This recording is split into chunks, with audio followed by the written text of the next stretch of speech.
और जानकी जी की वंदन करते हुए, जानकी जी का वंदन करते हुए गोस्वामी जी कह रहे हैं, उद्भव स्थिति संहार कारणीं क्लेश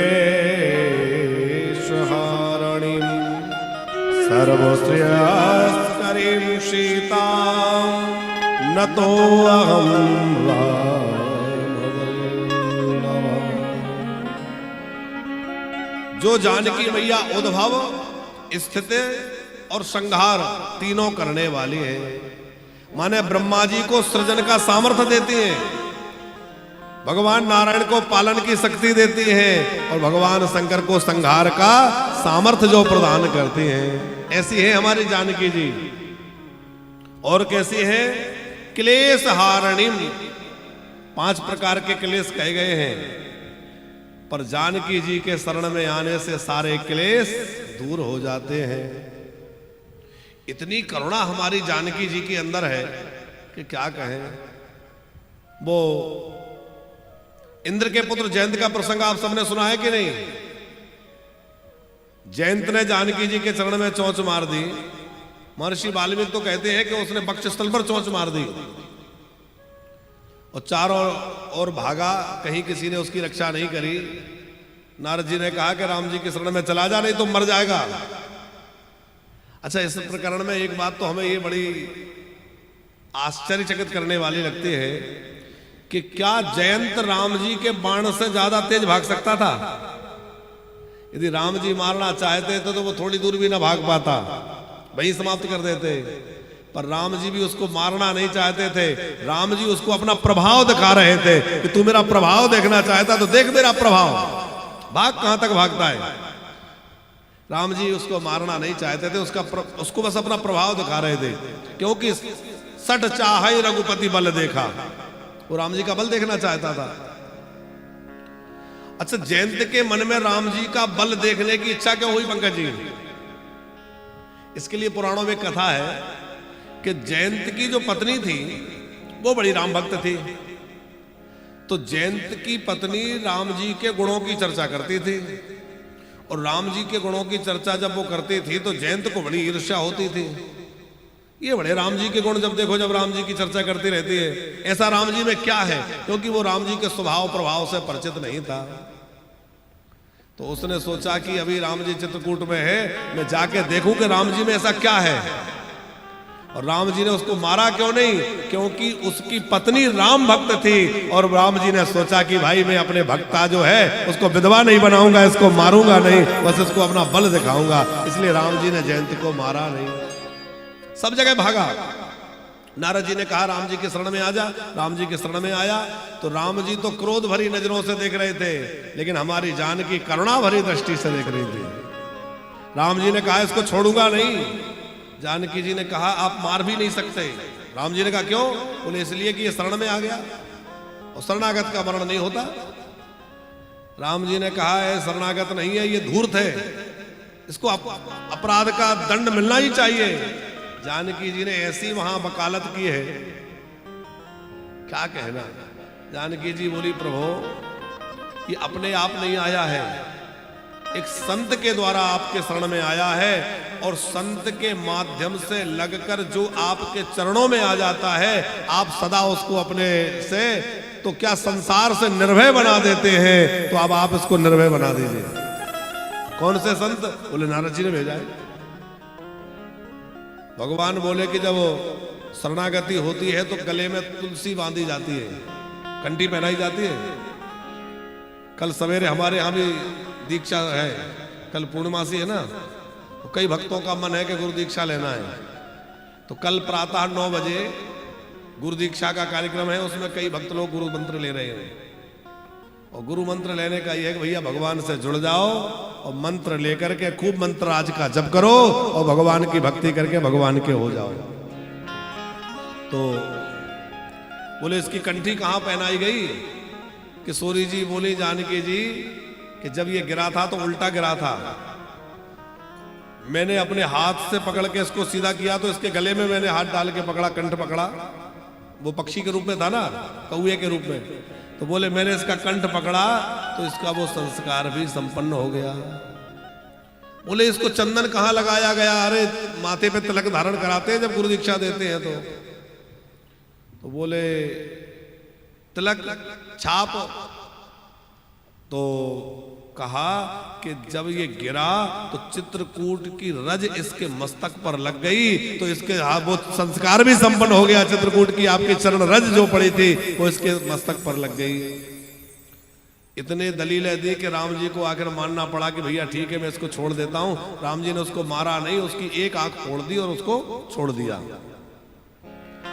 तो जानकी जी ने जब ये किया तो राम जी के मन में एक डर हो गया कि यदि ये साथ रहेंगे तो ये तो राक्षसों को मारने नहीं देंगे, क्योंकि जिस राक्षस को मारने जाऊंगा ये वकालत करेंगे इन्होंने तुम्हारा क्या बिगाड़ा, इनको क्यों मार रहे हो।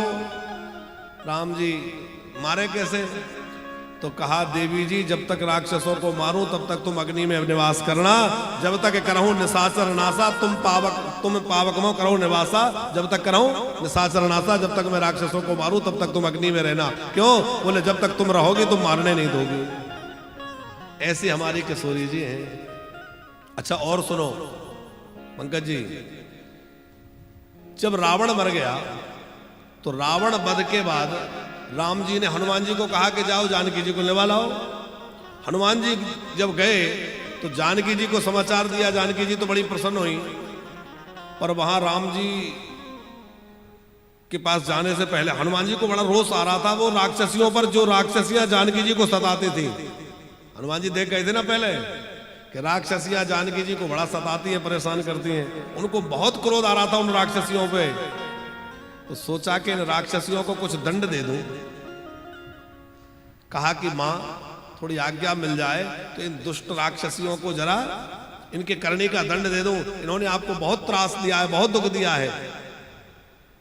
अब चूंकि मार तो नहीं सकते क्योंकि स्त्रियां हैं, स्त्री अवध्या होती है, उसको मारना नहीं चाहिए, पर इनका चित्रवध कर देंगे, किसी की नाक काट देंगे, किसी के कान काट देंगे। तो जानकी जी ने कहा नहीं नहीं पुत्र हनुमान ऐसा बिल्कुल मत कर देना, किसी भी राक्षसी को कोई दंड मत दे देना। हनुमान जी ने कहा क्यों? इनने तो आपको बहुत सताया है। जानकी जी बोली इसलिए कि भले ही इन्होंने मुझे सताया है पर ये अब सब मेरी शरणागता है और मेरी शरण ग्रहण कर ली है, इसलिए अब इनको मारना उचित नहीं है।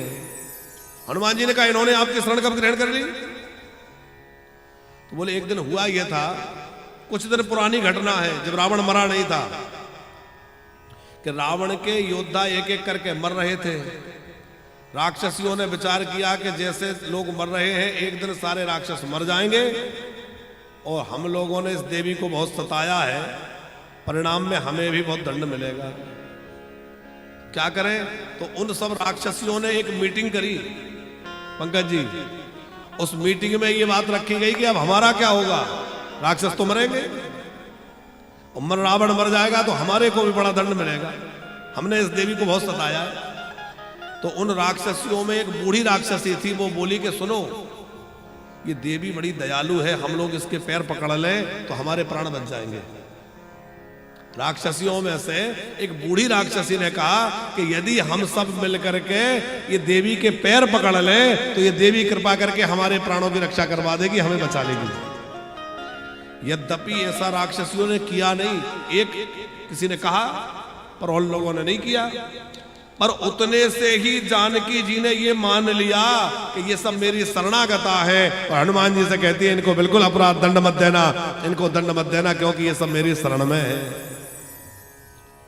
तो बिना कारण के ही जानकी जी अपनी शरण में मान के उनकी रक्षा कर रही हैं। और हम लोग भैया जानकी जी की शरण ग्रहण करेंगे तो क्या हम पर कृपा नहीं करेंगी?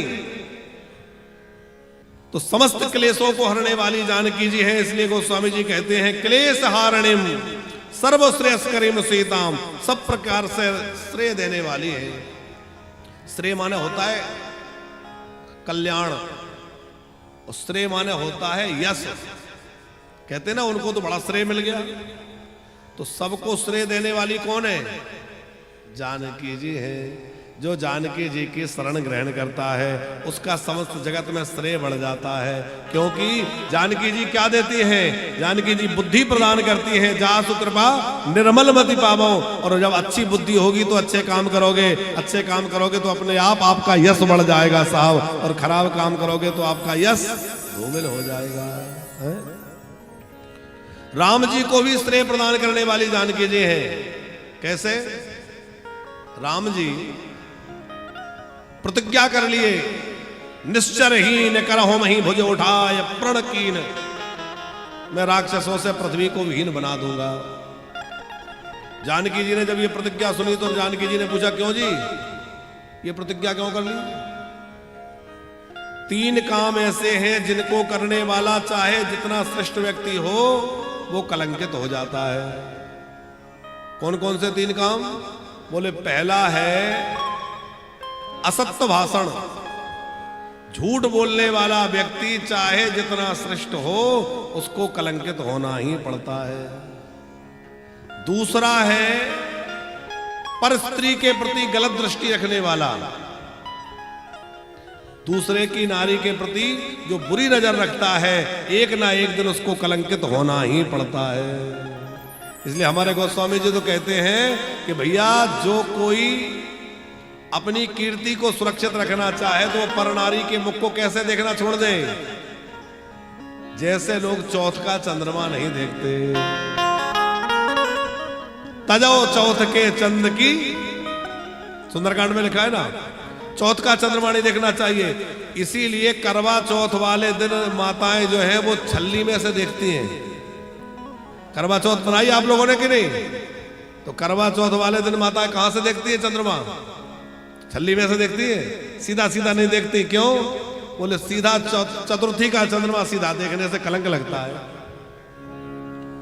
तो जैसे चंद्रमा को देखने से कलंक लग जाता है वैसे ही पर नारी की ओर देखने से भी व्यक्ति का जीवन कलंकित हो जाता है। इसलिए सो पर नार लिलारे गोसाई, सो पर नार गोसाई, जाओ चौथ के चंद किनारे, जाओ चौथ चंद्र किनारे, सो पर नार लीलार गोसाई, पर लीला गोसाई। जानकी जी ने कहा कि ये 2 चीजें हो गई। क्या क्या? एक झूठ बोलने वाला, एक पराई नारी की ओर देखने वाला, और तीसरा है बिना कारण बैर करने वाला। ये 3 काम करने वाला जो व्यक्ति है वो चाहे जितना श्रेष्ठ हो उसको कलंक लग के रहेगा। जानकी जी ने कहा, भगवान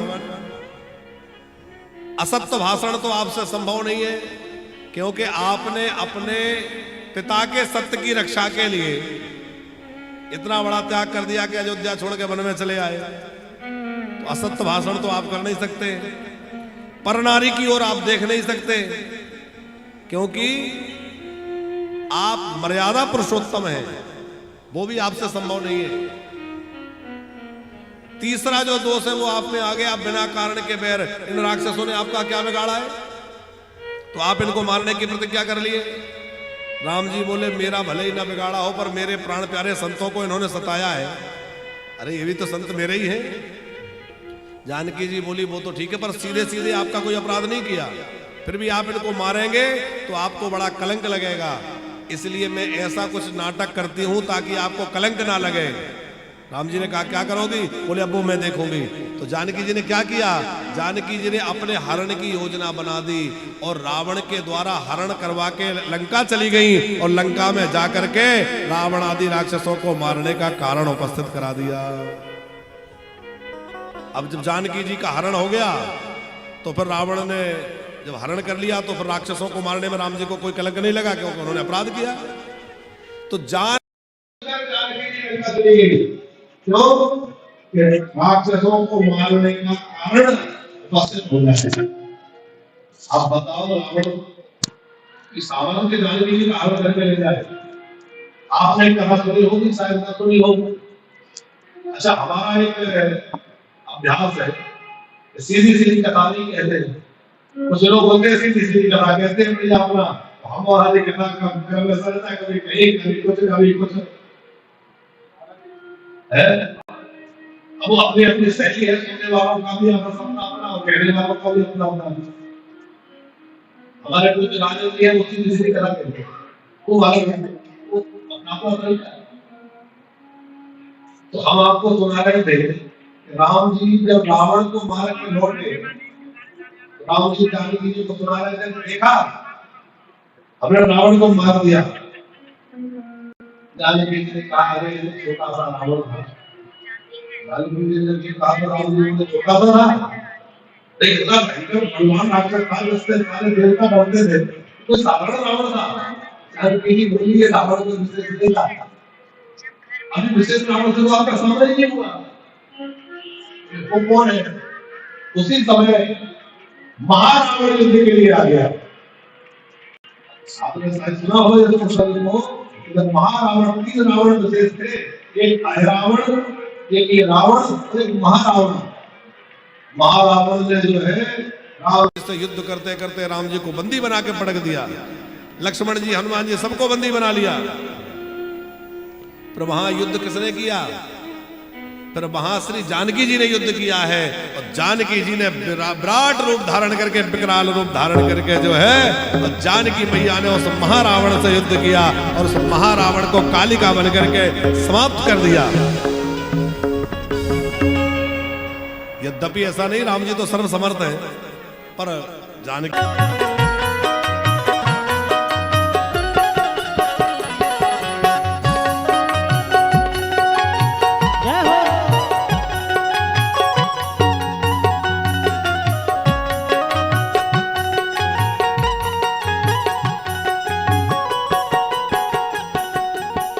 नहीं हर मिथिला राज विराज, हर मिथिला राज विराजे, नहीं हर मिथिला राज विराज, नहीं हर मिथिला राज विराजे, अवधपुरी ससुरारे, अवधपुरी ससुरारे पे करो फिरो जो हमारी फिकर फिर स्वामी है सिया जो हमारी फिकरो फिरो स्वामी है सिया जो हमारी फिकर फिर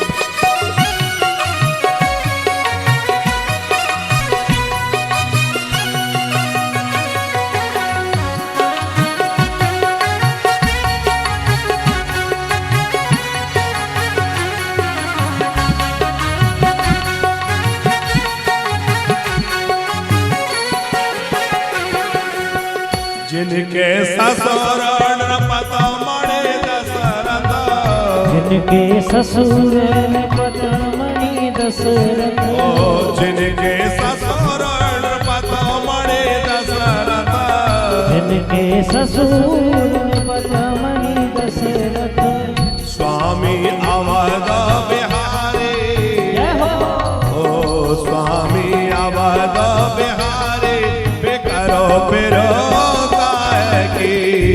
स्वामिनी है सिया जो हमारी फिकर फिर करेगी, ओ स्वामिनी है सिया जो हमारी फिकरो फिरो करेगी, स्वामिनी है सिया जो हमारी फिकर फिर करेगी।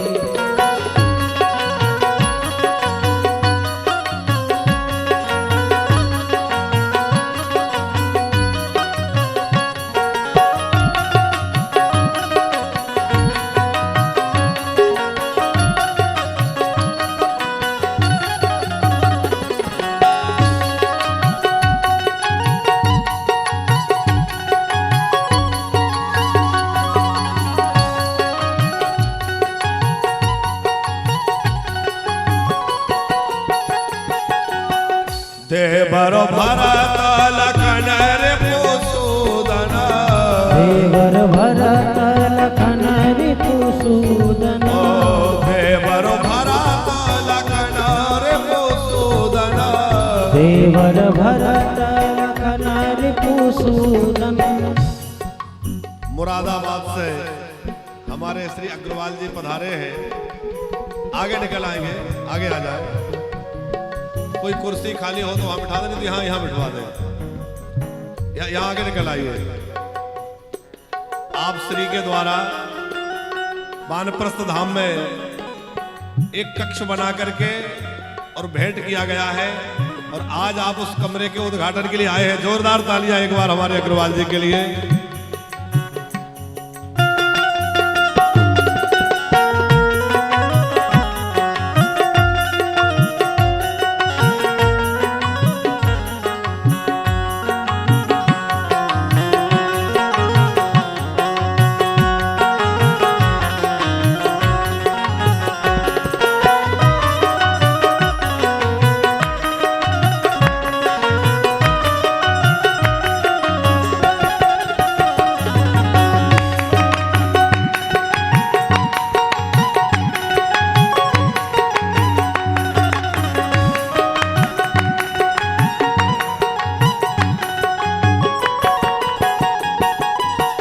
देवर भरत लखन रिपुसूदन, देवर भरत लखन रिपुसूदन, देवर भरत लखन रिपुसूदन, देवर भरत लखन रिपुसूदन। हनुमत चरण पुजारे, अरे हनुमत चरण पुजारे वे करो मेरा काहे की। सिया जो है स्वामी हमारी फिकर फिर काहे की। ओ स्वामी है सिया जो हमारे वे करो मेरा काहे की।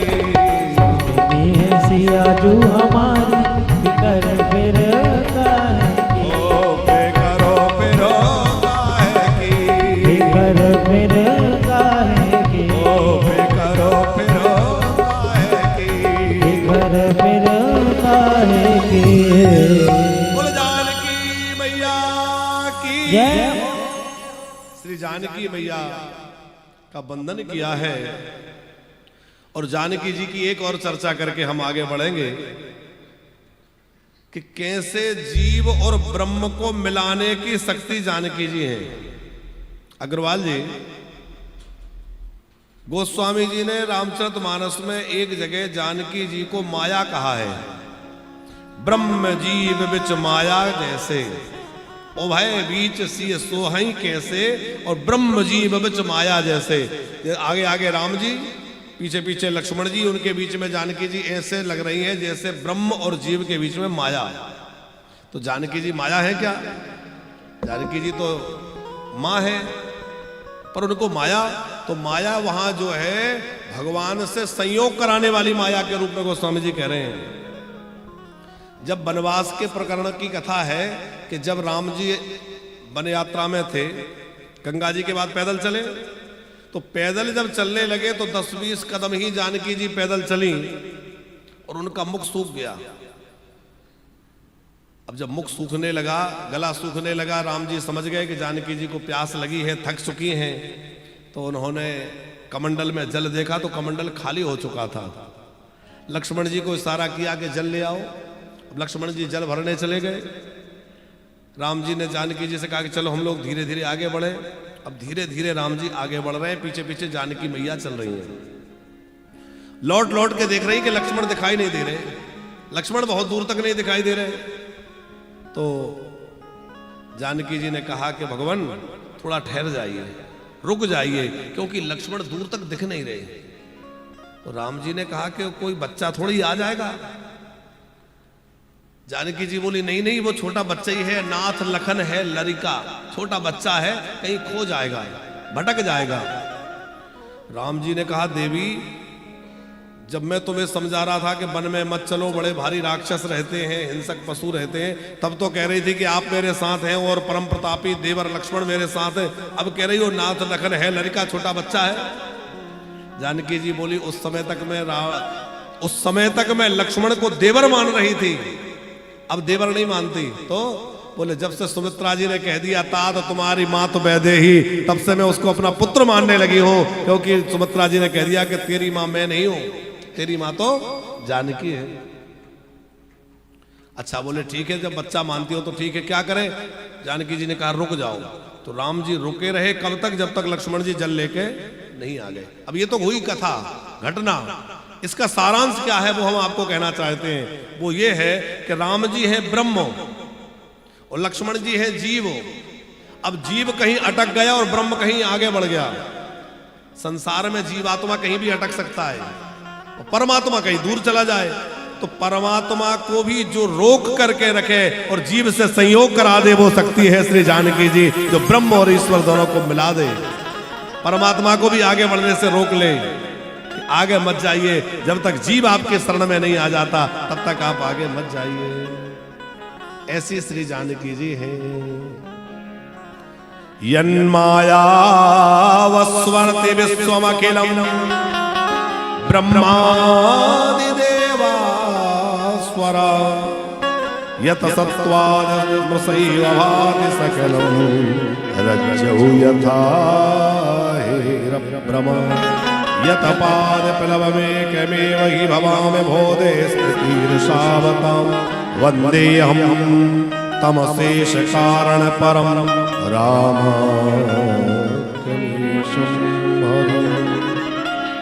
एक श्लोक में राम जी के चरणों का स्मरण किया है, जो भवसागर से पार कराने के लिए दृढ़ नौका है।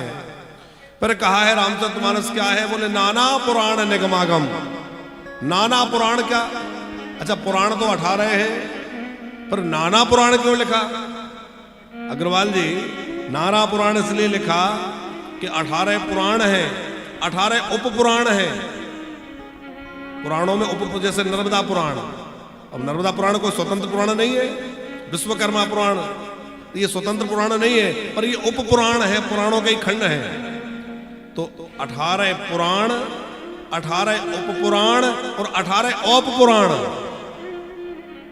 इसलिए सब जगह से रामचरित में से कुछ ना कुछ रामचरित के लिए लिया गया है। इसलिए गोस्वामी जी कहते हैं नाना पुराण निगमागम।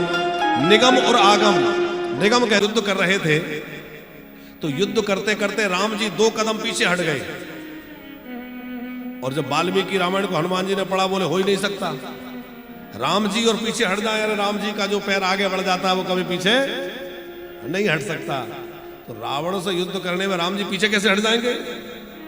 वाल्मीकि जी बोले देखो जी मैंने कोई ऐसे नहीं लिखा, मैंने देख के लिखा है, मैं तो युद्ध को देख रहा था यहीं बैठ के, जो दिखा वो लिख दिया। बात राम जी के पास गई, राम जी ने कहा कि बिल्कुल ठीक लिखा है। असल में हुआ यह था कि रावण और मैं युद्ध करते करते इतने नजदीक आ गए कि धनुष बाण को खींचने का स्थान नहीं रहा। अब धनुष पर प्रत्यंचा खींचने के लिए जगह चाहिए ना, तो मैं 2 कदम पीछे इसलिए हटा ताकि मैं धनुष पर प्रत्यंचा चढ़ा सकूं। तो हनुमान जी ने कहा गजब है भैया ये महात्मा लोग कि ये घर बैठे बैठे इतने दूर के इन सूक्ष्म दृश्यों को देख लेते हैं। इसलिए गोस्वामी जी कह रहे हैं मैंने भी कुछ अपने अंतःकरण में देखा और उसको मानस में लिख दिया है। इसलिए लिख रहे हैं कुछ दन्य तो अपनी, कुछ में अपने भाव लिख रहा हूं। जैसे और रामायणों में परशुराम जी कब आए? जो परशुराम जी आए, बाकी रामायणों में आप पढ़ेंगे तो जब राम जी का विवाह हो गया और राम जी जानकी जी को लेके जा रहे हैं तो मार्ग में मिले। वाल्मीकि जी भी यही लिखते हैं। लेकिन तुलसीदास जी के रामायण में भरे दरबार में आए, बोले जंगल में मोर नाचा किसने देखा? गोस्वामी जी बोले भैया यहाँ लेके आओ, भरे मैदान में राजाओं की सभा में आएंगे परशुराम जी, ऊपर होगा संवाद। उन्होंने कोई अपने मन से नहीं लिख दिया, उन्होंने देखा और देख करके किसी कल्प में वैसी लीला हुई होगी वो गोस्वामी जी ने लिख दी। फिर 5 सोरठाओं में बड़ी सुंदर स्तुति अलग अलग देवताओं की करी और फिर पंक्तियों का स्मरण करते हुए गोस्वामी जी ने गुरु चरणों की वंदना करी है। हो बंदा हो गुरु पद पदों परागा सुरुचि शोभा अनुराग। सिया राम जय जय राम। सिया राम जय जय राम। मिया मोरे मैं चोरण चारो, समान सकल भवरो जो परिवारो। सिया राम जय जय राम। राम सिया राम जय जय राम। श्री गुरु पद नख मणिगण ज्योति, सुमरत देव दृष्टि ये होती। सिया राम जय जय राम। राम सिया राम जय जय राम। गोस्वामी जी ने सबसे पहली चौपाई में किसकी वंदना करी? गुरु जी की, क्योंकि गुरु की कृपा से ही दृष्टि प्राप्त होगी, और दृष्टि जब दिव्य बनेगी तभी मानस का दर्शन होगा। अच्छा, आप मानस पाठ करने वाले प्रेमी जन बैठे हैं, पंकज जी, तुलसीदास जी ने सबकी वंदना करी है। देवताओं की वंदना तो करी, राक्षसों की भी वंदना करी है, दुष्टों की, खलों की, सबकी वंदना करी है कि नहीं? क्यों? बोले गोस्वामी जी ने जब गुरुदेव के चरणों की वंदना करी तो दृष्टि दिव्य हो गई, और जब दृष्टि दिव्य बनती है तो संसार में कोई निंदनीय नहीं लगता है, सब वंदनीय लगने लग जाते हैं, सारी दुनिया वंदनीय लगती है। और दृष्टि जब दोष युक्त हो जाती है तो दुनिया में कोई हमें वंदनीय लगता, सब में कोई ना कोई दोष नजर आते हैं। ध्यान रखना, यदि जीवन में हमें लोगों में ज्यादा दोष नजर आ रहे हैं तो ये मत समझना दुनिया खराब हो गई, ये समझना मेरी दृष्टि में दोष आ गया है, जो मुझे सारी दुनिया में दोष नजर आने लगे। और जब सारी दुनिया आपको वंदनीय लगने लग जाए, ये हाँ हमारे यहाँ पागल बाबा मंदिर है, इनको पागल बाबा क्यों कहते थे पता है? जो दिख जाए उसी को प्रणाम करते थे। चींटी दिख जाए उसको प्रणाम करें, कोई पक्षी दिख जाए उसको प्रणाम करें। सुअर निकल के आ रहा है कीचड़ में से, कीचड़ टपक रहा है, वो उसको साष्टांग प्रणाम कर रहे हैं। ब्रजवासी ने कहा बाबा ये तो पागल है। वो बोले हम पागल अच्छे हैं, अमीची पागल, क्या कहते बंगाली में? अमीची, हाँ कुछ ऐसे बोलते हैं ना। हम तो बोले, वो बंगाली शरीर था उनका, हम तो बोले पागल ही अच्छे हैं। उनका नाम ही पड़ गया पागल बाबा। बहुत बड़ा मंदिर यहाँ बना है, ये हॉस्पिटल की बाउंड्री लगी है। सबको प्रणाम करते थे, क्यों? बोले सबके प्रति भगवत बुद्धि हो गई। तो उनको तो सुअर में भी भगवान नजर आ रहे हैं, और हमें संतों में भी भगवान नजर नहीं आ रहे, संतों में भी दोष नजर आ रहे हैं। लोग संतों की भी निंदा कर रहे हैं। तो यदि हमें संतों में भी दोष नजर आ रहे हैं, इसका मतलब है हमारी दृष्टि दूषित हो गई है। तो भैया हमें अपनी दृष्टि को सुधारने की आवश्यकता है। लोग अग्रवाल जी धाम में आकर भी निंदा करने से नहीं चूकते। हमारे आश्रम में भी मिनी मीटिंग होती है जगह जगह। हाँ, मिनी मीटिंग कहेंगे, क्या कहेंगे उसको? और उन मिनी मीटिंग में सुनो तो भगवत चर्चा कम और लोक चर्चा ज्यादा। और लोक चर्चा में ये ज्यादा, तुम्हारा कमरा कैसा है, हमारे में ये लगा है, तुम्हारे को दिया कि नहीं। जो नया आदमी आए उसको और भड़काए, अरे चक्कर में मत फंस जाना, हमें 3 साल में मिला। अरे देवता मिल तो गया, तुम तो रह रहे हो, उसको बेचारे को क्यों भगा रहे हो? अच्छा, कुछ लोग क्या सोचते हैं, ऐसा कह देंगे तो ये लोग भाग जाएंगे, तो हमारे कमरे जो है वो बन जाएंगे जल्दी। पर वो ये नहीं सोचते कि वो भाग जाएंगे तो ये भी नहीं बनेंगे, क्योंकि भक्त लोग आएंगे, धन आएगा तभी तो बनेगा है? तो हानि अपनी ज्यादा कर रहे हैं।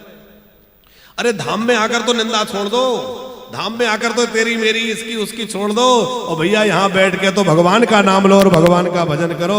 दुनिया की बातें, कौन क्या कर रहा है, कौन क्या नहीं कर रहा है, तूने क्या किया और तूने क्या किया और तेरे को क्या मिला और उसको क्या लिया, ये सब बातों में क्या रखा है? अरे भगवान का भजन करो जिससे आपका भी कल्याण हो, और आप धाम में आए हो तो लोक परलोक सुधरे। एक बात ध्यान रखना, अन्य क्षेत्रों में किया गया पाप तीर्थ क्षेत्र में जाके नाश हो जाता है। अन्य क्षेत्रे कृतम पापम तीर्थ क्षेत्रे विनश्यति, पर तीर्थ क्षेत्रे कृतम पापम वज्रलेपम भवेत्। यदि तीर्थ में जाके पाप करोगे उसका कहीं पर कोई समाधान नहीं है। और जैसे घर में पाप करने से, घर में आप दान करें और किसी तीर्थ में दान करें तो दान तीर्थ का ज्यादा है कि नहीं? घर में करेंगे उसका जो फल है तीर्थ में करोगे लाख गुना ज्यादा है। तो जैसे सत्कर्म करने का लाख गुना करोड़ गुना फल तीर्थों में ज्यादा मिलता है, वैसे ही पाप करने का भी फल करोड़ गुना ज्यादा ही मिलता है। हाँ, इसलिए यहां ज्यादा सावधान रहना है। तीर्थ में आ गए इसका मतलब ये नहीं जो मर्जी करो, तीर्थ में आ गए भजन करो। और वानप्रस्थ में जो लोग कक्ष ले रहे हैं, हमारे अग्रवाल जी ने बुक कराया था, कमरा बन के तैयार है, उनकी नेम प्लेट लग गई है। कल उनकी ओर से बरसाल भंडारा है। श्री विनोद अग्रवाल जी और श्री ओमकार अग्रवाल जी, आप लोगों की ओर से सुंदर कमरा एक बनवाया गया है, 113 नंबर कमरा है।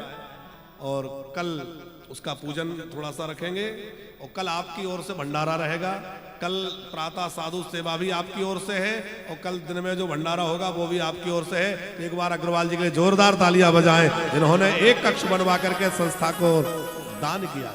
अपने लिए कमरा तो कोई भी बनवा ले, पर दूसरों के परमार्थ के लिए, जिसमें आकर के लोग ठहरे, कोई अतिथि आके ठहरे, कोई दीनहीन या कोई भी बुजुर्ग आकर रहे, तो ऐसी सेवा आपके द्वारा वृंदावन में दी गई है। आप लोग भी चाहें तो इस प्रकार के अपने लिए तो कमरा ले ही रहे हैं, पर परमार्थ के लिए भी तो इस कार्य में लगे। और अग्रवाल जी, पहले लोग सोचते थे अरे अभी हम लेंगे पता नहीं कब मिलेगा, अब वो पहले वाले सोच रहे हैं अच्छा हुआ उस समय हमने बुक कर दिए थे अब मिल गए। और अभी भी कई लोग सोच रहे हैं पता नहीं कब मिलेगा, पर अभी भी जो बुक कर देंगे वो बहुत फायदे में रहेंगे, क्योंकि उन्हें भी जल्दी मिल जाएगा। और बाद में तो हम कहेंगे कि भैया अब तो सारे कमरे खत्म, अब ये काम बंद, अब तो हम जितने लोग हैं उनकी सेवा करेंगे, क्योंकि ये बनते ही थोड़ी रहेंगे, इनका लिमिट है। तो लिमिट जब पूरा हो जाएगा तो हमें क्षमा मांगनी पड़ेगी और फिर लोग पछताएंगे कि भैया बहुत अच्छा। पहले लोगों ने यहाँ जो कमरे लिए, बहुत लोगों ने 2.5 लाख रुपए में लिए, 2,51,000 में लिए, बहुत लोग बैठे यहाँ। तो पहले 2 लाख 2.5 लाख में जो लिया, आज उनको लग रहा है कि हमने बहुत अच्छा कर। आज जो 4-5 में ले रहे हैं वो आज से साल भर बाद, 2 साल बाद, 3 साल बाद उनको लगेगा कि बहुत अच्छा होता उस समय ले लिया होता। आज चूक गए तो उनको उस समय वो 10 में भी उपलब्ध नहीं होगा जो ऐसे आज यहाँ उपलब्ध नहीं है। अब आज यहाँ फेसबुक में हमसे कोई कहे कि आप 15 ले लो, 20 ले लो, कुछ भी ले लो, हमें दे दो, तो हम कहाँ से दे दें? है ही नहीं। कल ही कोई सज्जन कह रहे थे महाराज जी, वो सूद जी कह रहे थे हमारा एक कोई मिलने वाला है उसको दिला दो आप जितना। अरे भैया हमने कहा हम कहाँ से दे दे, हो तो दे दे। तो अब यहाँ कोई व्यवस्था है नहीं। तो इसी तरह समय रहते जिनको लेना है, फेज 2 में भी अब कुछ ही कमरे शेष रहे हैं, तो जो भी लेना चाहते हैं वो अपने कक्ष बुक कर लेंगे। और आगे के सेवा कार्यों के लिए कल जो है पूर्णमासी है, भंडारा अग्रवाल परिवार के द्वारा होगा। आप लोग भी भंडारा सेवा में जुड़ना चाहें, सायंकाल का जो भंडारा है उसमें जुड़ना चाहें, और लगातार होने वाली सेवाओं में कोई भी सेवा पूर्णमासी के पावन अवसर पर करना चाहें तो कल कर सकते हैं। 1 रोटी गौ माता को नित्य प्रति आपकी ओर से निकलती रहे। वृंदावन में ये सेवा आप प्रारंभ करना चाहते हैं तो मात्र 21,000 रुपए से ये सेवा प्रारंभ होती है। एक बार संकल्प हो जाता है आपके नाम गोत्र से 1 रोटी हमेशा गौ माता को जीवन पर्यंत, आपके जीते जी भी और आपके मरने के बाद भी वो योजना चलती रहती है। आप चाहें कि वृंदावन में होने वाले भंडारे में 1 दिन का भंडारा हम करें तो वर्ष में 365 दिन जो होते हैं, तो अग्रवाल जी हम 365 दिन के 365 ऐसे यजमान तैयार कर रहे हैं, एक श्रृंखला तैयार कर रहे हैं। उसमें एक हमारे अग्रवाल जी भी हैं, इन्होंने अभी हाथ उठाए, एक बार हाथ जोरदार तालियां बजाएंगे। और इनकी कल की तारीख जो है यही वार्षिक तिथि रहे। आप लोग अपनी स्वेच्छा से अपनी जन्म तिथि, अपने बच्चों की जन्म तिथि, अपनी मैरिज एनिवर्सरी या अपने माता पिता की पुण्यतिथि, कोई भी दिन आपको अच्छा लगे, वर्ष में कम से कम 1 दिन की जिम्मेवारी, जो वानप्रस्थी रह रहे हैं वो लोग भी 1 दिन भंडारा करें, और जो बाहर से लोग हैं वो लोग भी 1-1 दिन अपना ले लें। और 1-1 दिन के भंडारे की सेवा साधु संतों के लिए, अतिथि अभ्यागत के लिए, तीर्थयात्रियों के लिए होता है। तो 365 ऐसे लोग तैयार हो जाएं तो हम आराम से कथा कहें, बढ़िया भंडारा चलता रहे, तो सेवा से आप जुड़ सकते हैं। एक संत को प्रतिदिन हमारी ओर से 1 रोटी या 1 थाली निकलती रहे, एक संत को 1 थाली भोजन मिलता रहे, उसके लिए भी आप जुड़ सकते हैं। तो तमाम सेवाओं में जो लोग जुड़े हैं उनके नामों की घोषणा हमारे पंकज जी करेंगे, तत्पश्चात भगवान की आरती होगी। अब जो है आगे की कथा हम लोग कल के सत्र में श्रवण करेंगे। प्रातः 9:30 बजे से श्रीमद् भागवत की कथा होगी, उसका प्रसारण आस्था चैनल पर 10 बजे से लाइव टेलीकास्ट होगा। तो जो लोग भी श्रीमद् भागवत कथा में कल सम्मिलित होना चाहें, प्रातः की कथा 10 बजे लाइव होगा, उसके पहले ही हम 9:45 बजे यहाँ बैठ जाएंगे, आप लोग समय से आ जाएं। मध्याह्न काल में रामांश के द्वारा कथा हो रही है, उसका भी लाभ लें। और इस समय 3-3 कथाओं का सहयोग यहाँ चल रहा है, खूब 3-3 कथाओं की धारा बह रही है और सवेरे से रात तक सत्संग की निरंतर धारा बह रही है। बोले भक्त वत्सल भगवान की।